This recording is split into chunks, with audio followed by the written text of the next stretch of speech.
முடியும் கடவுளே, கடவுளே முடியும் கடவுளே, கடவுளே கடவுளே உன்னால மட்டும்தான் முடியும் கடவுளே. ப்ளீஸ் கடவுளே, ப்ளீஸ் கடவுளே.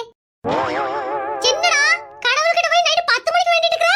அது ஒண்ணு இல்லம்மா, கடவுள்கிட்ட வேண்டிட்டு இருந்தம்மா. அடிச்சலக்குட்டி, அப்படின்னு கடவுள்கிட்ட வேண்டிட்டு இருந்தீங்க? அப்பா நல்லா இருக்கணும்னு வேண்டிங்களா? இல்லம்மா. அப்புறம் அம்மா நல்லா இருக்கணும்னு வேண்டிங்களா தங்கம்? இல்லம்மா. அப்புறம் உங்க ஆச்சி நல்லா இருக்கணும்னு வேண்டியாக்கோ? இல்லம்மா. அப்ப யாருக்கு தான் வேண்டுன? அதுவாமா, மழை வந்துட்டு இருந்துச்சு. காலையில இன்னும் கொஞ்சம் அதிகமா மழை வரணும் முருகா. உன்னால மட்டும்தான் முடியும். நீ நினைச்சா மட்டும்தான் மழையை பெருசா வர வைக்க முடியும். அப்பதான் ஸ்கூல் லீவ் போட முடியும்னு வேண்டிட்டு இருந்தம்மா.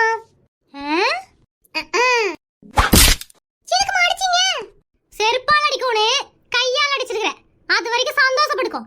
மூடி தூங்கல, என்னன்னு எனக்கே தெரியாதாக்கோ. ஸ்கூலுக்கு லீவ் போடுறதுக்கு முருகன் கிட்ட வேண்டிட்டு இருக்கா.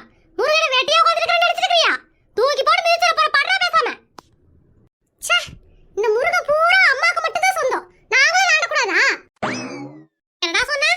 ஒண்ணும் இல்லம்மா, தூங்க போறேன். நீங்க போங்க, நான் படுத்து தூங்கிக்கிறேன். காலையில முதல் வேளை எந்திரிச்சது ஸ்கூல்ல தான் இருப்பேன். நீங்க போங்கம்மா, அடி வாங்க உடம்புல தெம்பில்ல. பயம் இருக்கட்டும்.